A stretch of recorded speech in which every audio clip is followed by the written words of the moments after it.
Hello, friends. Welcome to Storycraft.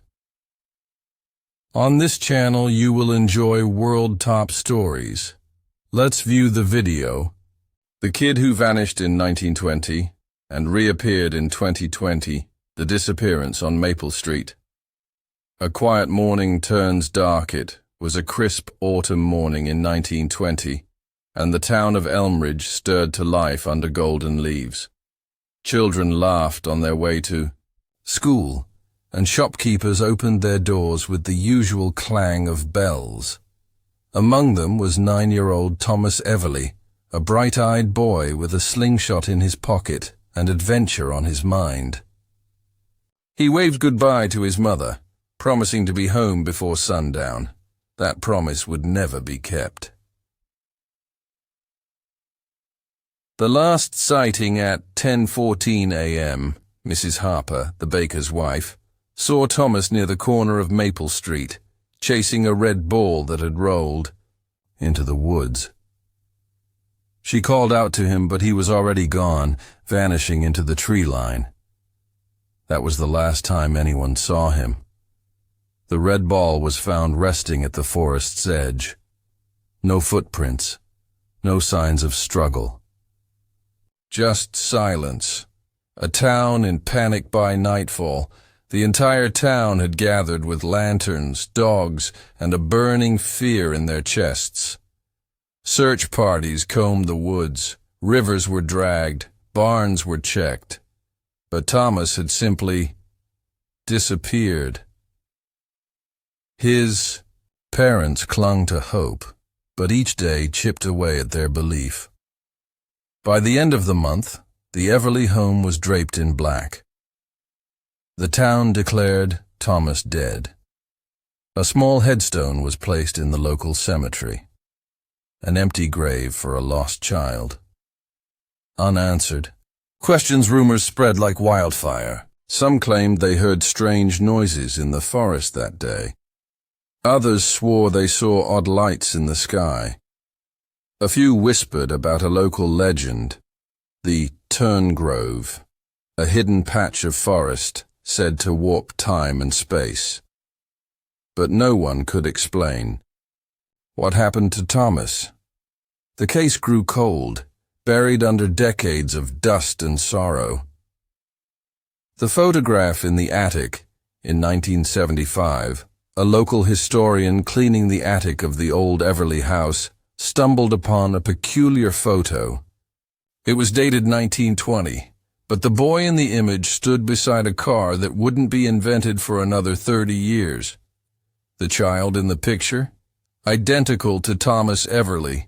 Same face, same clothes, same slingshot in his back pocket. The photo was quietly filed away, dismissed as a hoax or a printing error. But for some, it reignited old fears. 100 years later, fast forward to the year 2020. Security footage from a gas station on the edge of Elmridge showed a barefoot boy, dressed in vintage clothes, walking aimlessly at dawn. The clerk, confused by the boy's appearance and dazed expression, called the police. When officers arrived, the boy was calm but silent. In his pocket, they found a slingshot. When shown an old photo of Thomas Everly, the officers turned pale. The resemblance was undeniable. A town frozen in time.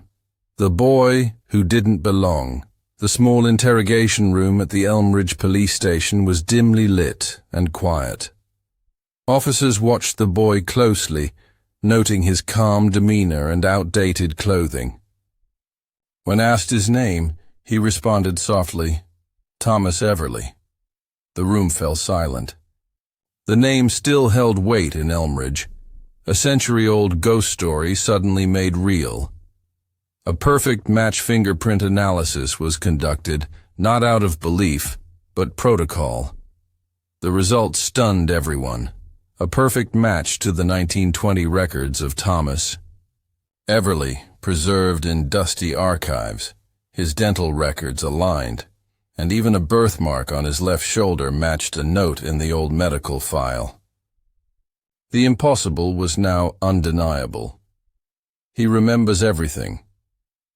Thomas spoke with clarity about his family, the town as it looked in 1920, and the last thing he remembered, chasing a red ball into the woods. There was a loud hum, he said, eyes widening. Then the trees shimmered like glass, and I felt like I was falling through the sky. When asked what happened next, he simply said, I woke up behind a glowing sign that said, Open 24 hours. Shockwaves. Through Elmridge News. Spread like wildfire. Reporters flocked to Elmridge.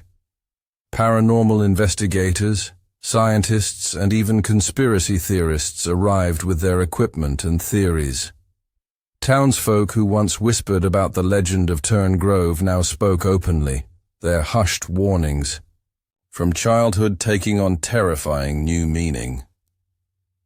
Turn Grove revisited locals, guided authorities back to the forest where Thomas vanished. The Turn Grove, a strange clearing surrounded by ancient trees, had always felt wrong, too quiet, too still. As they stepped into the clearing, electronic devices malfunctioned. Compasses spun wildly. A low-frequency hum could be faintly heard, just as Thomas had described. Unchanged. After a century, strangest of all, Thomas hadn't aged a day. His body, his voice, even his small shoes were exactly as they were in 1920. Doctors were baffled. Time had ignored him. He had no memory of the century that had passed. For him, it had been minutes. For the world, 100 years, the Everly. House reopens, with no known relatives left. Thomas was placed under state care. But the townspeople pushed for him to live in the restored Everly house, now a historical landmark. Walking through the front door, Thomas froze. His eyes scanned. The wallpaper, the rocking chair, and the family photograph still hanging crooked on the wall. Mama sat right there, he whispered. A glitch in the fabric of time scientists proposed wild theories. Time rift, quantum displacement, dimensional loop. None could be proven. But Thomas was living proof that something unnatural had occurred in Elmridge. Whether it was a freak of nature or something far more intentional, one thing was certain. Time had broken, and he had slipped through the crack. Watching the world move on from the windows of the Everly home, Thomas stared at cars, phones, and people who spoke too fast. He was a relic in a future he didn't understand. Children pointed and waved at him from the street, not with cruelty, but curiosity. Thomas waved back slowly, unsure if he was part of their world, or just a story still unfolding. The boy in the security footage. An ordinary shift becomes extraordinary. It was just after 5 a.m. at Mason's Gas and Go, and the clerk, Jamie Rudd, was refilling the coffee machine. The store was empty, the air filled with hums of freezers, and the crackle of the radio. Then, the motion sensor above the door chimed. Jamie looked up and froze. A barefoot boy in suspenders and a buttoned shirt stepped inside, eyes wide, scanning the unfamiliar surroundings. Caught on camera. The store's CCTV footage captured everything. The boy entered quietly, walked slowly past the candy aisle, then stopped in front of a slushy machine like it was alien technology. He reached out and gently touched the screen, then jerked his hand back like it had shocked him. Jamie asked if he needed help, but the boy didn't speak. Just looked at her with big, confused eyes and said, What town is this? Officers arrive. Within minutes of Jamie's call, 2 police cruisers pulled into the lot. Officers Martinez and Keene stepped out, expecting a runaway or abandoned child. But as soon as they saw the boy, their expressions shifted. His clothes were authentic, stained, aged, and not part of any costume. He smelled like old wood smoke and earth. His answers when he spoke were even stranger. "My mama sent me for bread," he explained, "but I lost my nickel." The video goes viral. Though the footage was initially kept under wraps, a leaked clip hit the internet within days. The boy's clothes, mannerisms, and shocked reactions to modern objects sparked theories: time travel, hoax, reincarnation. Millions watched as he cautiously poked a microwave, blinked at blinking LED lights, and jumped at the ringtone of a cell phone. To most, it was entertaining. To the people of Elmridge, it was chillingly familiar. An old face in a new world, Andy. Elderly librarian Mrs. Ruth Callahan was one of the first to recognize him. After seeing the footage on her granddaughter's phone, she dropped her tea. "That's Thomas Everly," she whispered. "I've seen that face my whole life, in a photograph that haunted this town." She brought the photo to the police. The comparison left no room for doubt. The watch in his pocket. While being examined at the hospital, nurses found a small brass watch in the boy's pocket. It had stopped at exactly 10:15 a.m., the time of his disappearance in 1920. Inside the cover was a tiny inscription: "Love always, Mama." The watch was in pristine condition, unworn by time, as if it had traveled with him untouched. A test beyond science. Thomas underwent every medical and psychological test available. No trauma, no injuries, no abnormalities. Just one anomaly: his blood work showed a vitamin deficiency common in children from the early 20th century, but nearly unheard of today. Doctors were baffled. It was as though his body hadn't existed for the last 100 years. Locked doors and shaky hands. That night, after being taken to a temporary foster home, Thomas stood in the backyard under the stars. He looked up at a sky filled with blinking satellites and aircraft trails. "What happened to the moon?" he asked. Inside, his caretaker watched him through the curtains, gripping her coffee mug with trembling hands. The past refuses to stay buried. The town of Elmridge was now the center of a storm it couldn't contain. What had once been a quiet legend whispered in barbershops and bakeries was now alive, breathing, and wearing shoes 2 sizes too small. And the boy who vanished into thin air was suddenly standing right in front of them.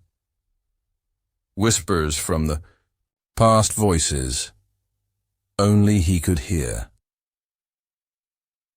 The Everly house creaked with old memories. Dusty floorboards, faded wallpaper, and forgotten toys lay undisturbed for decades. But when Thomas stepped inside, something stirred. At night, he would sit in the living room, eyes fixed on the fireplace.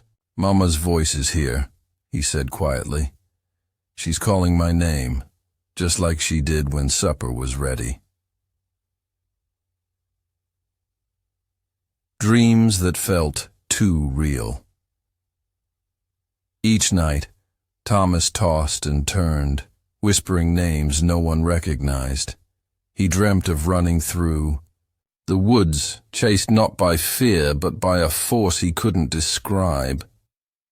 In one dream he reached out to touch a tree, and it pulsed with a glow like moonlight under water.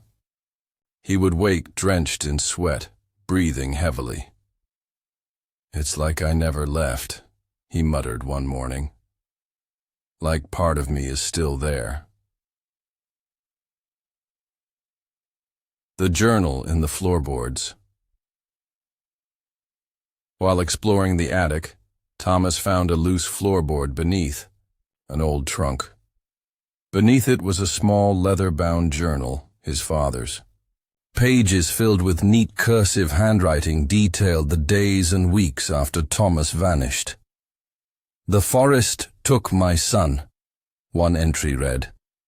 "I heard him calling last night. I went to the turn grove again. Something is there. Watching. Waiting." The last entry simply said, "He's not gone. Just out of reach." The Phantom Door. One afternoon, Thomas wandered back to the turn grove with Officer Keene and a local historian. As they reached the clearing, Thomas stopped abruptly. "There," he said, pointing at thin air. "There used to be a door." No one else could see it, but Thomas described it in detail. Wooden frame, iron handle, carvings of stars and vines. He insisted he had opened it and walked through. The forest speaks in echoes. Paranormal investigators soon arrived with audio equipment. One team left a recorder running overnight in the grove. The next morning, they played back the audio, expecting crickets and wind. What they heard instead was a faint, childlike voice whispering, "I want to go home." The voice matched Thomas's, aged down and distant, like it had been caught in a tunnel through time. Objects out of time. Digging near the tree line, archaeologists uncovered strange items. A child's shoe from the 1920s, perfectly preserved. A toy soldier of a design not made until the 1940s. A silver coin dated 1882 that looked newly minted. It was as if the forest had become a vault of misplaced time. The stranger with the lantern. Several townspeople began reporting a strange figure, seen walking near the grove late at night, a tall man in a long coat holding an old lantern that glowed blue. He never responded when called out. Some claimed he vanished mid-step. One local swore he saw Thomas standing beside the man, holding his hand, though Thomas had never left the house that night. Old clocks, new ticks. Back at the Everly home, antique clocks that had never worked suddenly began ticking. Their hands spun slowly in reverse. A neighbor's watch stopped every day at exactly 10:15 a.m., the time Thomas had vanished. Something unnatural was stirring, not just in the forest, but in the heart of the town itself. A voice from the static. During a storm, Thomas was watching an old black-and-white TV set someone had donated to the house. Without warning, the screen filled with static. And then, for just a moment, a clear voice broke through. "Thomas, come back." His face turned white. "That was Papa," he whispered. "But he's gone." The truth that time forgot. A whisper of the impossible. Thomas sat at the edge of his bed, staring at the antique clock on his nightstand. It had stopped again, at precisely 10:15 a.m., the time he vanished. His mind raced. If I'm here, why does it feel like I'm still there? In the woods? With that door? His words hung in the air, unanswered. He had begun to question the very fabric of his existence. Had he truly come back, or was this all just an echo? The door that won't. Opening one evening, Thomas gathered the courage to return to the Tern Grove alone. The wind howled through the trees, and the moon hung high in the sky. He stood where the phantom door had once been. His fingers grazed the air, searching for something solid, but there was nothing. Then, just as he was about to turn away, he heard it. The faint creak of a door swinging open in the distance. His heart raced. The door was back. A conversation with the past. Through the shimmering haze of time, Thomas stepped forward. The air around him thickened, vibrating with energy. His voice trembled as he called out into the darkness, "Papa? Mama?" For a moment, there was nothing. Then, a figure emerged from the shadows, tall, familiar, but distorted. "Thomas," the figure said, its voice distant and strange. "You were never meant to come back." The final revelation. Suddenly everything shifted. The forest, the door, even the stars above seemed to collapse inward. Thomas felt a pull, strong, relentless. And then, in an instant, everything went black. When he opened his eyes, he was back in the Everly house. But everything had changed. The town, the people, the very air felt different, as though it was a world that had moved on without him. The truth that cannot be unseen. The truth was clear now. Thomas hadn't simply vanished. He had slipped through the seams of time, pulled into a world that wasn't meant to be. And now, he had returned.